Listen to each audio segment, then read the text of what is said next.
Waxiin akkana fakkaatti ajaa'ibuma itti qabu.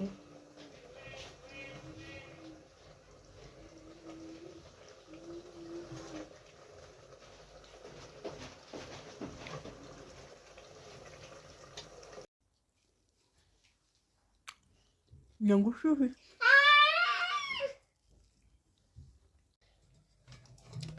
Nagaa isiniif haa ta'u kabajamtoota hordoftoota Kakuu TV akkam jirtu nagaa keessanii an baay'ee nagaa kiyya galata waaqaati. Nyaata haa dalagnuu nyaata dalaguuf hin jedha jechuudha. Foon kanarra kaa'eetiin jira. Foon kana dinnicha faana hojjechuuf baay'ee foonii fi moosee yookaan dinnichaan hojjedhaa jedheeni dinnicha isaa garuu akka kanaanii foon isaa garuu dura akka kanaanii nani waada jedheeni yaade jechuudha. Duratti akkanumatti shunkurtii faana yeroo barbaree zayitii wal faana bishaatetti wal faana itti godhamee hojjetamu. Ani garuu nan jijjiire jechuudha yaada koon kaase akkasii hojjedheen ilaala jedheen dhandhama isaa yeroo darbe ilaaleera waan ta'eef dhandhamni isaa baay'ee bareedaa waan ta'eef dhugaa yeroo darbe misira faana akkanatti waan hojjedheef dura foonsaa waadee foonsaa akkanatti bisheessee waadee tanan bishaansaa ficcisiisee hunda godheen shunkurtii barbaree zayitii faana waanan hojjedheef dhandhamni isaa ameezingiidha. Jedhe namni naa nyaatee jechuudha dhugaa jiraanu baay'ee jaallate. Misiran jibba ture yeroo baay'ee misira badaa nyaatu. Akkanatti hojjennaan garuu hin jaallate sinin jedha dinnicha samma akkanumatti ni dalaga jedheeni sinin jedha. Egaa walumaan deemna. Foon as gahee jira jechuudha akkasitti. Bishaan isaa fixatee waadamee xabbasamee jira jechuudha. Ka ajaa'ibaatti amma gara tokkoffaanii akka waaddiitti waadamee lammaffaan immoo walakkaan isaa bishaateera. Ni kan biraa immoo yeroo shunkurtii zayitii barbarreen walitti bishaateetti godhamu gogeera waan ta'eef ganaa bishaan of keessaa yaasee dhandhama kan biraan fidu waan ta'eef akka foon isa goskameetti achuma keessatti bishaataa jechuudha. Foon isa goskame isaa afamu beektu miti akkanatti ta'aa isinin jedha.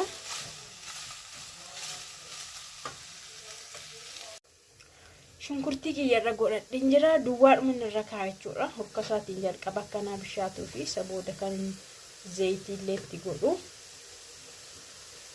Egaa walumaan adeemnaa sin jedha.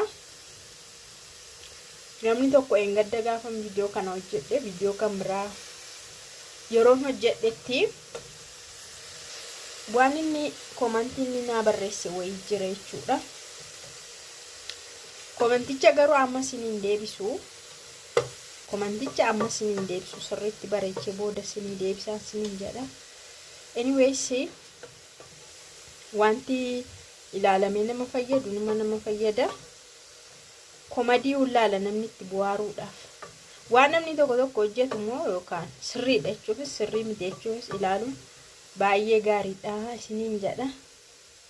Anuu amma reeffan bare hojii hojjechuu dhugaa waaqa. Akka salphaatti baraman seena. Baay'ee nama harkaa bada. Muudiinis dafee namaan dhufu muudiin biyya keessatti hojjetanii.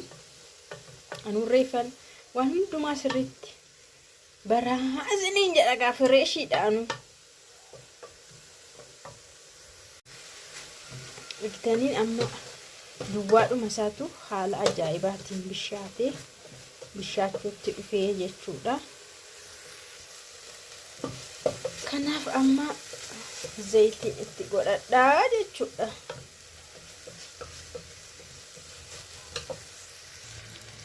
Zayitii godheera. Zayitii xinnoo ishee itti dabaleera jechuudha.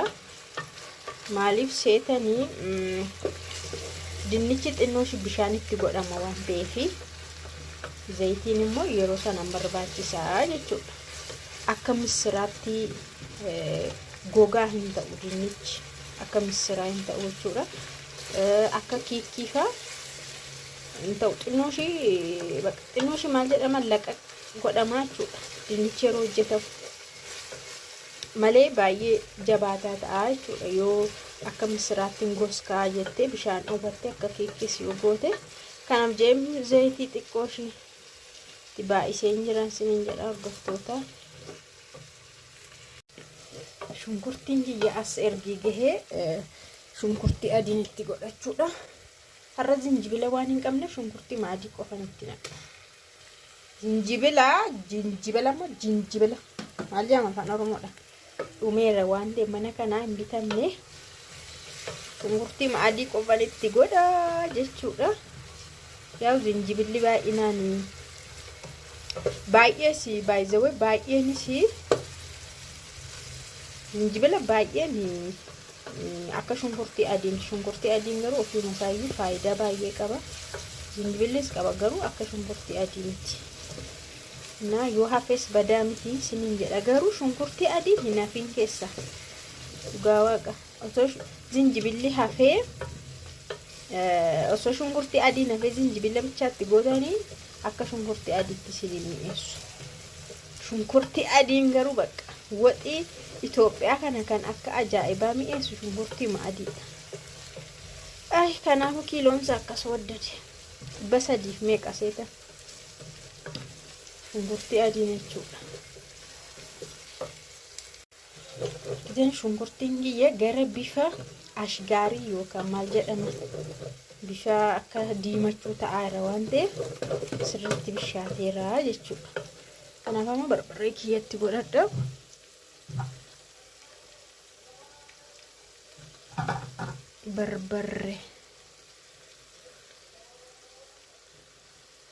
Barbaree itti baay'isuus xixiqqeessuunis mirgadha.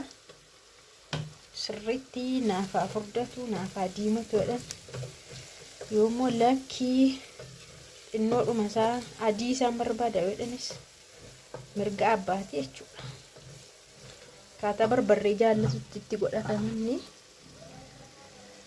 ani garuu xinnoo ishee itti baay'iseeraadha. Bisheessuu na barbaachisa malee sirriitti as keessaa bahee hamma dhumaatti bishaan itti godhee bisheessuun qabaa jechuudha. Malee xinnoo barbaree itti baay'iseera. Argitanii zayitiin illee itti baay'ateera siniin jedha akkuma dura sinitti hime. Asnaa geetii jira jechuudha. Bishaateera waan ta'eef amma tokko fooniin itti godhaa jechuudha. Foonichi gogaa waan ta'eef walfaana immoo aqulaallamu maal jedhama yaa walfaana bisheessaa jechuudha. Baay'ee foonsaa gurguddaadha. Dhedheeressee mummuree akka dinnichaatti jechuudha. Akka diimaatti itoo hin taane xiqqoo dhedheeressee jechuudha. Kanaan kukkute. Dinnicha faana akka mul'atuuf jedhee gaaxinnoo ishee keessaa beensuchoosaa amma dinnichan itti godha. Ajaa'iba garuu dhugaa. Dinnicha kiyya argitan dinnichi isaa gosa lama maaliif akka gosa lama ta'e hin beeku garuu.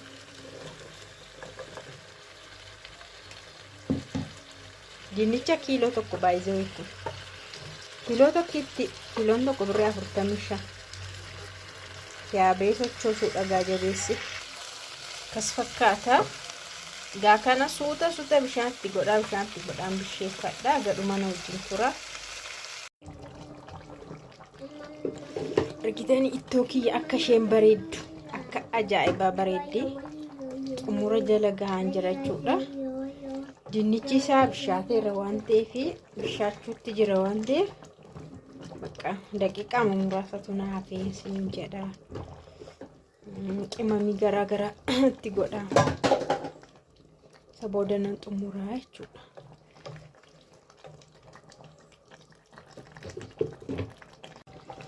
Irraa bahuu kaatee qimamii itti godha.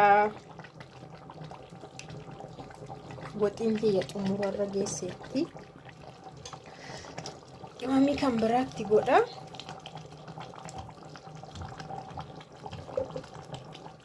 Mucaan tokko maaliif maajiin isitti godhama mitiyyuu naan jettee komantii naa barreessitee maajii arganna itti godhama.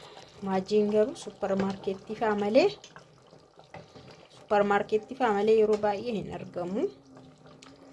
Siin jedha habiibtii gatiisaa kinooriin jira, wanti garaagaraa qimamiin mana keessaas jira. Qadhaadhaatti godheen bakka amma hin gaa jechuudha. Xumuree jechuudha bakka kun